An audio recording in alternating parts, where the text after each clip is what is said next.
శ్రీమాత్రే నమః శ్రీ గురుభ్యో నమః. తదుపరి కుంభరాశి వారికి సంబంధించి 2026వ సంవత్సరం ఎలా ఉండబోతుంది అనేటువంటి విషయాన్ని ఇప్పుడు మనం చూసుకున్నట్టయితే, సాధారణంగా ప్రతి సంవత్సరం గడిచిన 2021 నుండి చూసుకుంటే మకర కుంభ మీన రాశులకు జరిగిన డ్యామేజ్ ఏ రాశుల వారికి జరగలేదు అని చెప్పొచ్చు.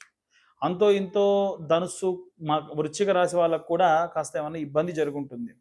అయితే ఇక్కడ మనం ఎందుకు ఇలా ఈ కుంభరాశి వారికి ఉంది అని చెబుతున్నామంటే, గత సంవత్సరంలో ఈ పంచగ్రహ షష్టగ్రహ కూటమి అంతా కూడా కుంభరాశిలోనే జరిగింది. వీటితో పాటు మకర కుంభరాశులకు ఈ యొక్క ఏలినాటి శని ప్రభావం అనేటువంటిది ఒకటి వచ్చింది. అమ్మ ఇది అయిపోయింది అనుకుంటే శని తిరోగమనం, చాలా అరుదుగా శని 2 అడుగులు వెనక్కేస్తాడు. అలా వేసిన కారణం చేత కుంభంలో మళ్ళీ తిరిగి రావడం జరిగింది. అయితే లగ్నంలో శని లాభిస్తాడు, కానీ ఈ లగ్నంలో ఈ యొక్క రాశిలో ఈ యొక్క గోచారంలో మాత్రం శని అక్కడ ఏ యోగం ఉంటే అదే వర్తిస్తుంది. ఇప్పుడు ఉదాహరణకు చెప్పాలనంటే మీనరాశి వాళ్ళకి ఆ యొక్క మీనంలో శని ఉన్న కారణం చేత శని చండాల యోగం ఉంటే ఆ యోగాన్ని అనుభవించాల్సిందే. అది పెద్ద మాత్రంగా చిన్న మాత్రంగా ఉంటుందా అని సంబంధం లేదు. ఉదాహరణకు యాక్సిడెంట్ అవ్వాలి అంటే అవ్వాల్సిందే, ఆపరేషన్ జరగాలి అంటే జరగాల్సిందే, ఎవరికైనా సరే కుటుంబంలో గొడవ జరగాలి కొట్టుకోవాలి అంటే జరగాల్సిందే. అది ఎంత మేరకు జరుగుతుంది అంటే వారి యొక్క గ్రహస్థితులను బట్టి జరుగుతుంది. అందులో భాగంగా ఇప్పుడు ఈ 5 గ్రహాలు సంచారం చేస్తే కూడా ఒక గ్రహంతో ఇంకొక గ్రహం అనేటువంటిది పడక కాన్ఫ్లిక్ట్ అనేటువంటిది జరుగుతుంది. అలా జరిగినప్పుడు విపరీతమైన ఇబ్బంది. సాధారణంగా సూర్యుడు మకర కుంభంలోకి ప్రవేశించినప్పుడు ప్రశాంతంగా ఉండడు. చంద్రుడు కూడా అంతే. శని గ్రహంతో కలిసి ఉండేటువంటి శని ఇంట గనక సంచారం చేస్తే ప్రశాంతంగా ఉండడు.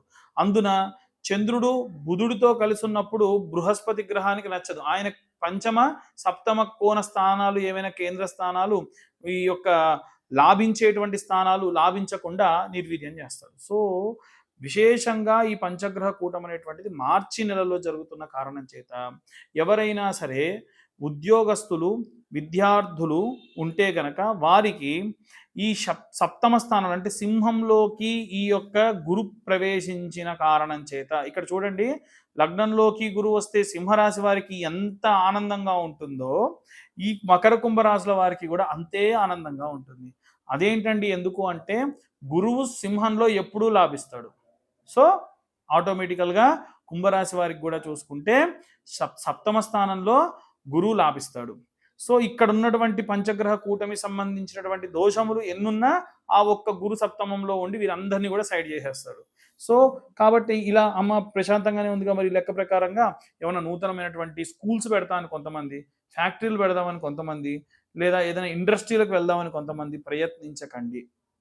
దానివల్ల ఏమంతా ప్రశాంతంగా ఉండదు, ఇంకా సమస్యలు కొని తెచ్చుకున్న వారే అవుతారు.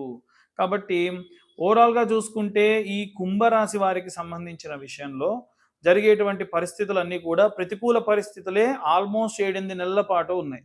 మనకు జనవరి నుండి ప్రారంభిస్తే ఆగస్టు ప్రాంతం వరకు, ఆగస్టు నుండి సంవత్సరం ఆఖరి వరకు కూడా మంచిగా ప్రశాంతంగా ఆనందంగా కనిపిస్తూ ఉంది. ఇవన్నీ కూడా మనం గోచార రీత్యా చెబుతున్నటువంటి విషయములు మాత్రమే.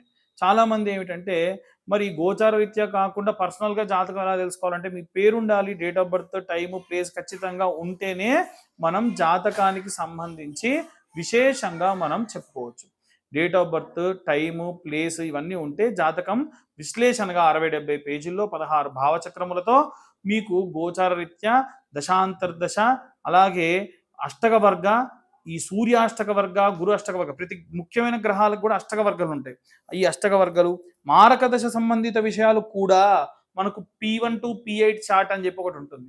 దాంట్లో మనిషికి సంబంధించి ఆయు సంబంధితమైనటువంటి విషయాలు కూడా ఈ యొక్క పీడిఎఫ్లో మీకు ఇచ్చి మీతో విశ్లేషణగా మాట్లాడడం జరుగుతుంది. సో ఇవన్నీ కూడా 2,511 రూపాయలు 2026 సంవత్సరంలో ఛార్జ్ చేయడం జరుగుతుంది. ఓవరాల్గా చూస్తే ఈ రాశి వారికి మంచి అద్భుతమైనటువంటి కాలమే కనిపిస్తూ ఉంది. శని త్రయోదశి రోజు అంటే శనివారం త్రయోదశి వచ్చినప్పుడు కానీ, అలాగే సుబ్రహ్మణ్య షష్ఠి రోజు కానీ, సంకటహర చవితి రోజు కానీ, మాస శివరాత్రి రోజు కానీ, అలాగే శివరాత్రి రోజు కానీ, సంక్రాంతి పర్వదిన సమయాల్లో కానీ ఇవన్నీ కూడా ముఖ్యమైనటువంటి తిథులు. ఇప్పుడు నాగుల పంచమి, అలాగే మీకు నాగుల చవితి, అలాగే సుబ్రహ్మణ్య షష్ఠి, ప్రతీ నెల వచ్చేటువంటి సంకటహర చవితి, అలాగే మనకు ప్రతి నెల వచ్చేటువంటి మాస శివరాత్రి, పౌర్ణమి, అమావాస్య చూడండి, మనకు నెలలో ఒక 7 రోజుల పాటు మనకు మంచి మంచి తిథులు వస్తాయి.